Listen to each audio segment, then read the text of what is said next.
Sandiwara Radio ini masih Anda dengarkan di channel YouTube Satria Collection. Jangan lupa tekan tombol like dan subscribe.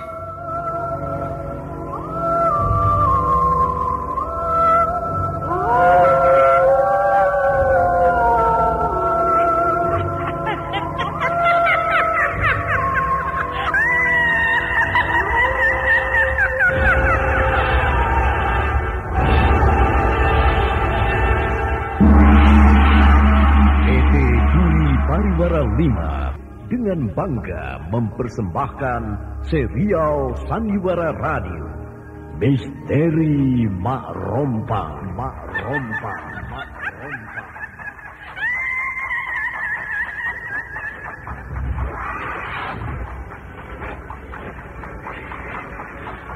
Batara, tolong aku, Kang. Cepat kemari, Wulan.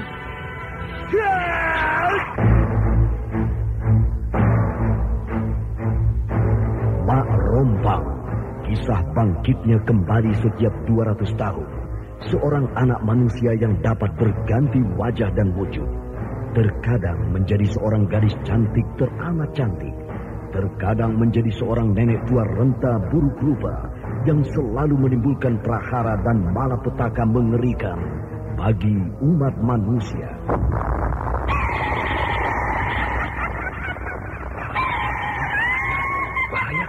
Dengan bahaya. Senang, cepat tinggalkan tempat ini. Tunggu, Kahira. Aku mau menutup warung dulu. Jangan pikirkan warungmu, pikirkan nyawamu. Menjauh! Tuk Tunggal bilang menjauh. Takut itu berhawa panas. Tuk Tunggal ada di mana, Wira? Tuk Tunggal berada di dalam kabut. Hei! Penyisir semua! Penyisir keluar dari desa!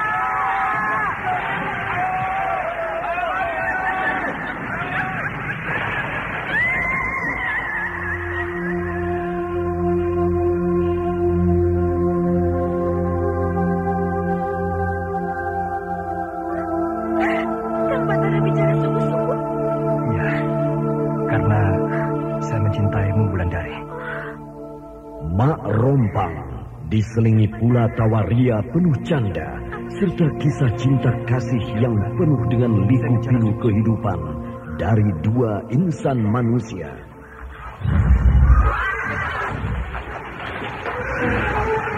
Awas di belakangmu, Wulandari!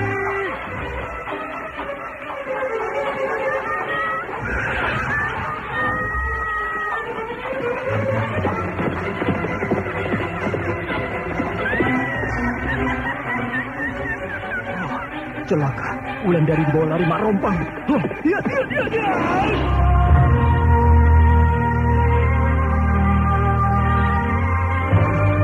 Didukung artis-artis terkenal Ferry Fadli, Yvonne Rose, Anna Sambayon, dan sederet bintang-bintang terkenal lainnya.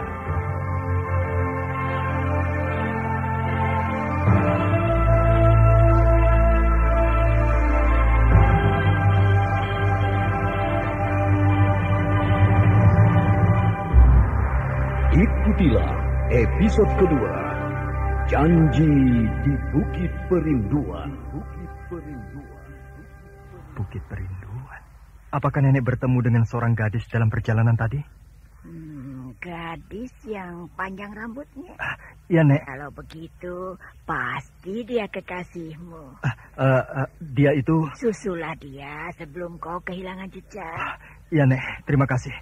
Kenapa dia bilang Bukit Perinduan? Nek. Kemana perempuan tua itu?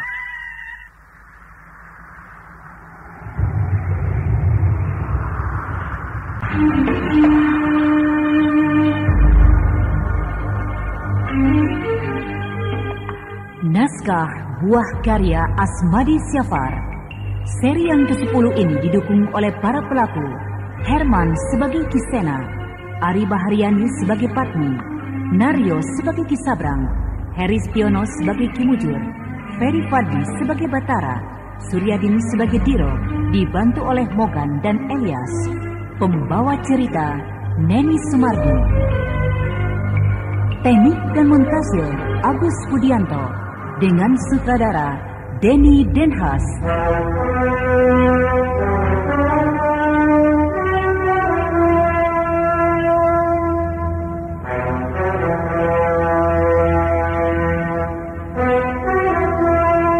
Pada kisah yang lalu diceritakan, Ki Mujur dan Nyi Sepi akhirnya bertemu di puncak Gunung Sumbing setelah mereka berpisah selama 50 tahun. Pertemuan mereka sangat mengharukan karena kisah lama di antara mereka terkuak kembali.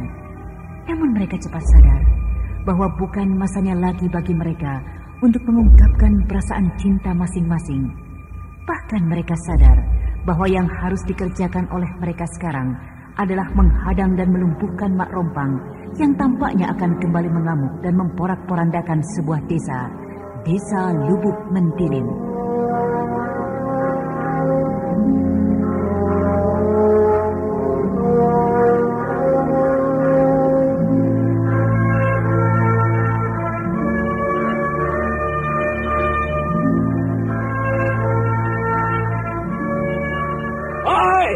Apa yang kalian tanam?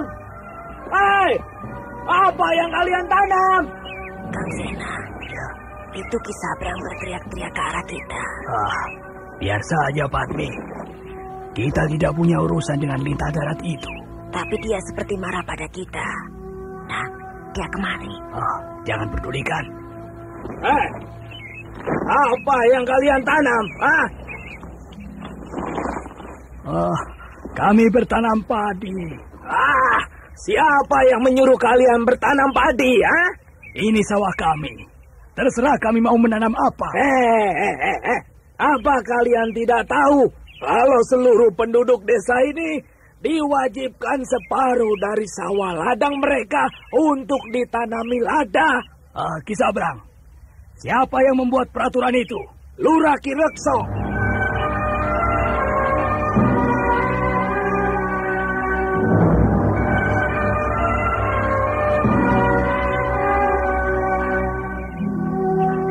Biar saja, karena sawahku tidak termasuk dalam peraturan itu. Hei, Ki Sena, semua sawah penduduk desa ini termasuk dalam peraturan itu. Tidak terkecuali sawahmu. Sawahku ini hanya sedikit. Kalau separuhnya ditanami lada, bagaimana aku harus mendapatkan beras untuk aku makan sehari-hari dengan istriku? Itu bukan urusanku. Itu urusan lurah kalian. Yang aku tahu, aku hanya membayar kerugian kalian pada Ki Rekso. Jadi kalau kalian merasa rugi, tuntut pada Ki Rekso. Apa hak Ki Rekso menggadaikan sawahku padamu? Aku tidak tahu. Yang aku mau, besok separuh dari sawah kalian ini harus ditanami lada. Kurang ajar lintah darat itu. Enak saja dia jual nama Ki Rekso di hadapan kita. Lebih baik kita tanyakan saja pada Ki Lurah persoalan ini, Kang. Tidak usah. Ini sawah kita, hak milik kita. Tidak ada orang lain yang berhak mengaturnya, walau Ki Rekso sekalipun.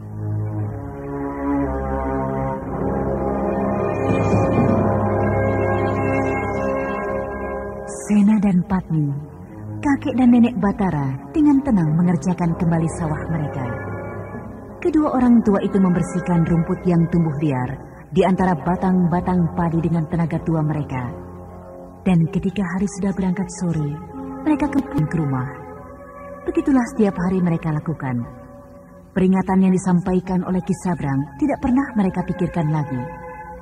Suatu pagi, ketika mereka sampai di sawah mereka, kedua orang tua itu sangat terkejut. Karena sawah mereka sudah bersih, tidak ada satupun batang padi yang tumbuh lagi.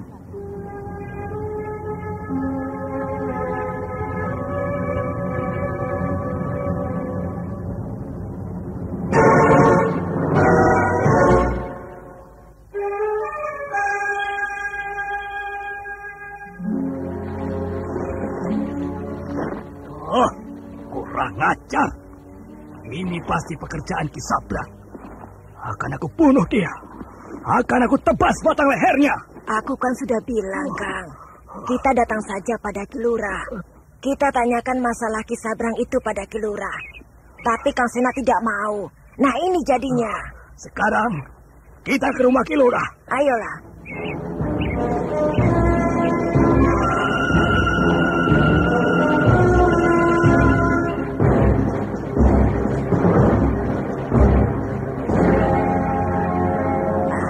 Pelan sedikit, Kang. Aku tidak bisa berjalan cepat-cepat begini. Kalau tidak bisa berjalan cepat, kamu tidak usah ikut. Aduh, bagaimana ini?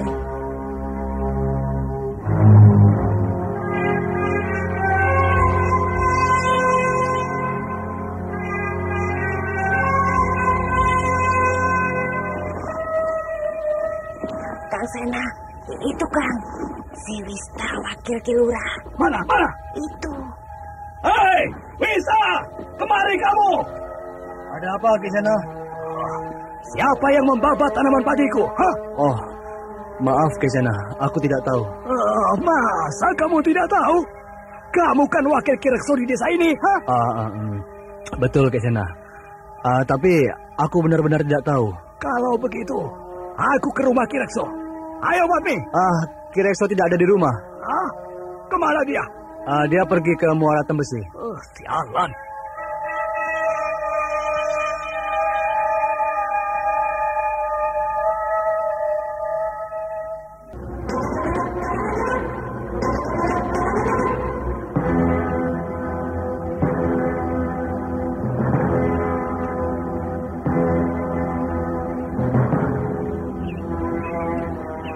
Hei, Kiro.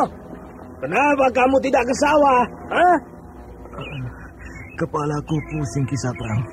Badanku panas.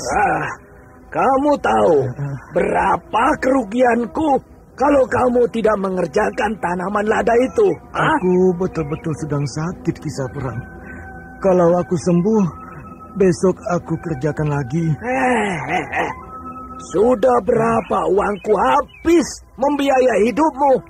Sudah berapa? Iya, aduh. Hanya kamu yang mendapat perlakuan istimewa dariku karena anakmu Wulandari. Iya, Ki. Tapi setiap aku datang kemari, Wulandari selalu tidak ada, selalu keluar rumah. Karena aku sudah bilang, kalau Wulandari itu tidak boleh kemana-mana, dia harus di rumah, harus siap kalau aku datang, tahu? Wulandari bukan istri Ki Sabrang, jadi Ki Sabrang tidak bisa mengatur hidupnya.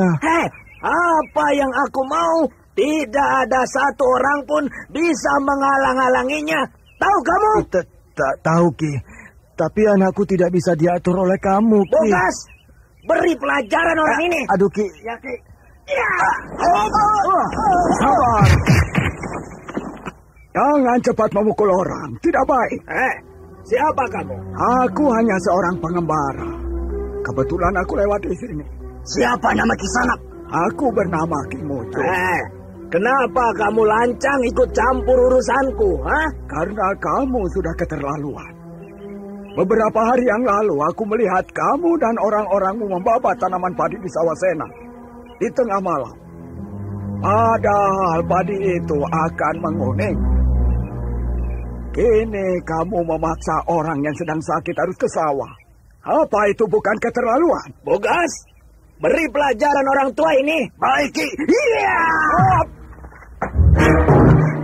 Bagaikan kilat, tukang pukul Ki Sabrang melepaskan sebuah tendangan ke arah dada Ki Mujir.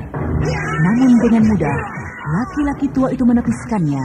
Bahkan tanpa disangka oleh siapapun, tubuh Bogas terlempar beberapa tombak ke belakang, sehingga Bogas meringis kesakitan. Pergilah, sebelum kalian tidak bisa melangkah dari rumah ini. Ayo Bogas, ayo kita pergi. Iya, aduh.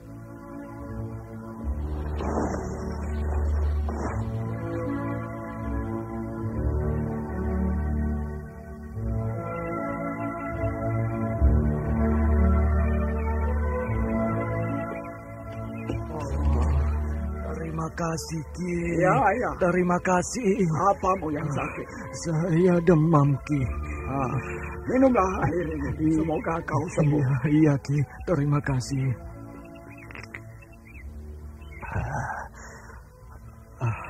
Aneh. Tiba-tiba pusingku hilang. Dan panas badanku berangsur-angsur hilang.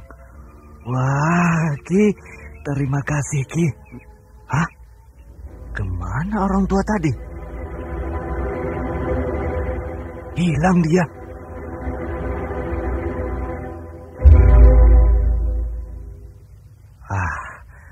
Aku sudah bertemu dengan orang aneh. Dia datang menolongku, menyembuhkanku. Lalu dia pergi begitu saja tanpa aku ketahui.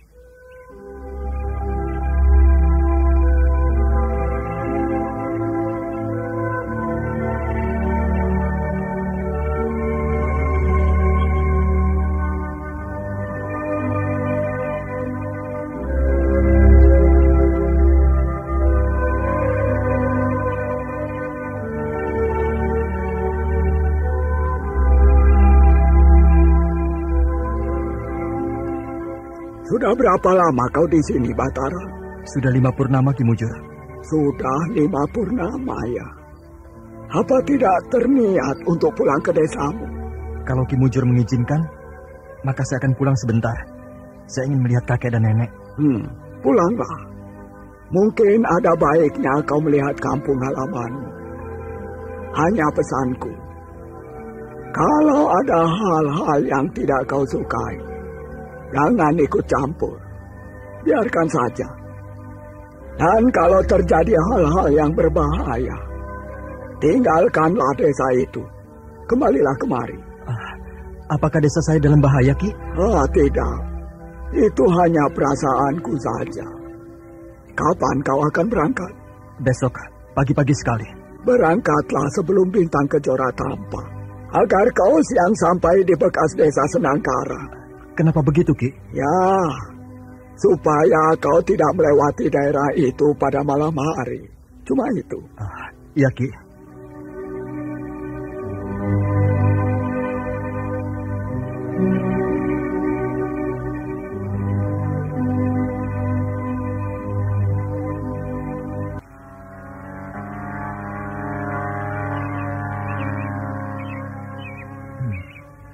Bila aku berjalan terus, maka malam hari aku akan sampai di Lubuk Mentilin. Lebih baik aku istirahat dulu, karena sebentar lagi aku akan melewati Senangkara. Kisanak hendak kemana? Hendak ke Lubuk Mentilin. Wah, jalan ke Lubuk Mentilin ke arah sana, bukan kemari. Iya, aku tahu. Tapi aku mau ke desa itu untuk istirahat. Tidak ada lagi desa di sebelah sana. Kisanak harus berbalik arah kalau mau menemukan sebuah desa. Itu kan desa. Mana? Itu atap rumah-rumah penduduknya terlihat dari sini. Yang mana, Kisanak?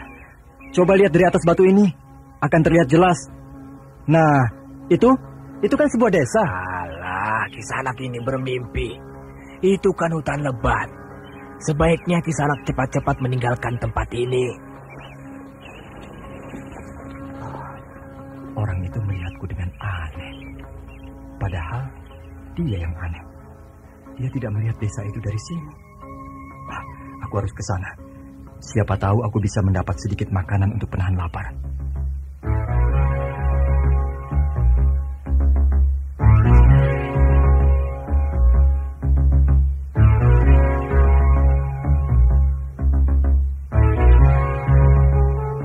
Batara melangkah dengan yakin. Dia menempuh jalan setapak menuju desa yang tampak jelas. Setelah sampai di batas desa, Batara mampir di sebuah warung kopi. Lalu ia duduk memesan makanan.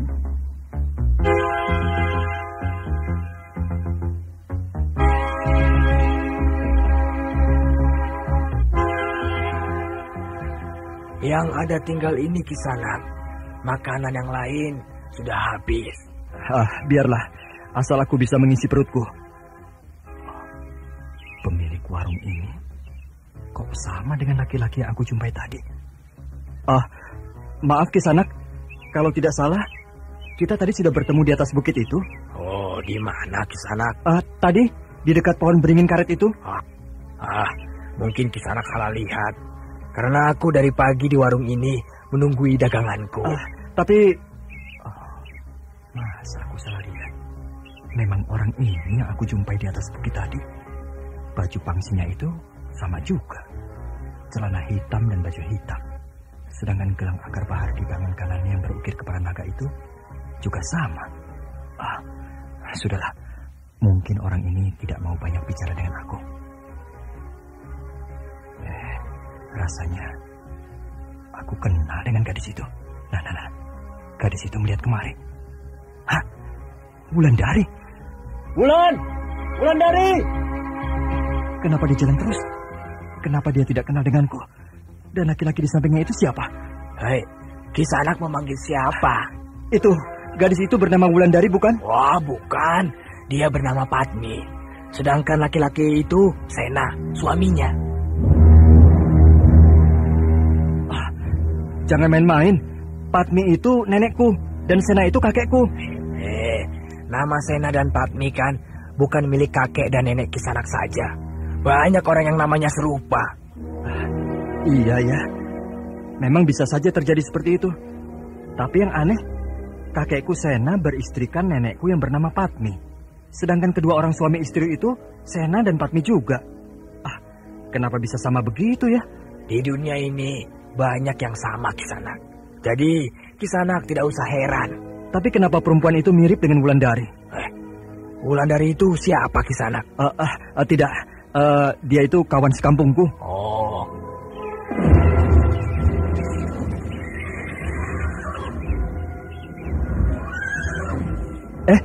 Kenapa suami istri itu diserang oleh laki-laki berkuda itu? Oh itu. Mereka memang punya persoalan. Hah? Laki-laki itu Kisabrang? Bukan. Laki-laki berkuda itu Kirekso. Hah? Kirekso adalah nama tetua desa di kampungku. Di sana kan sudah aku bilang bahwa nama di dunia ini banyak yang sama. Jadi tidak usah heran. Kurang ajar. Laki-laki itu menganiaya mereka. Kisanak jangan ikut campur urusan mereka. Bisa berbahaya. Tapi itu tidak adil. Lihat, mereka dikeroyok oleh 2 orang tukang pukul penunggang kuda itu. Biarkan saja mereka menyelesaikan persoalan mereka.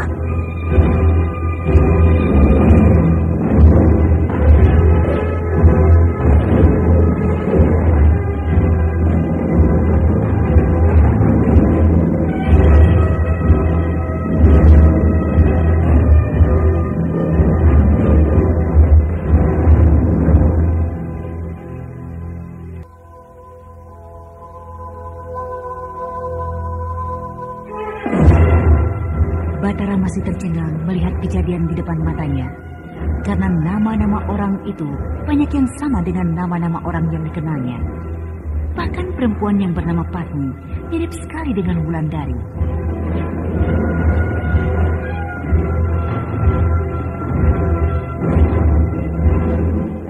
Nah, saudara pendengar, apa sebenarnya yang dilihat oleh Batara dalam perjalanan pulang ke Lubuk Mentilin? Untuk mengetahui jawabannya, ikutilah lanjutan cerita ini pada seri berikutnya. Sandiwara Radio ini masih Anda dengarkan di channel YouTube Satria Collection. Jangan lupa tekan tombol like dan subscribe. Demikianlah tadi serial Sandiwara Radio Misteri Mak Rompang episode kedua. Janji di Bukit Perinduan. Terima kasih atas perhatian Anda. Sampai jumpa.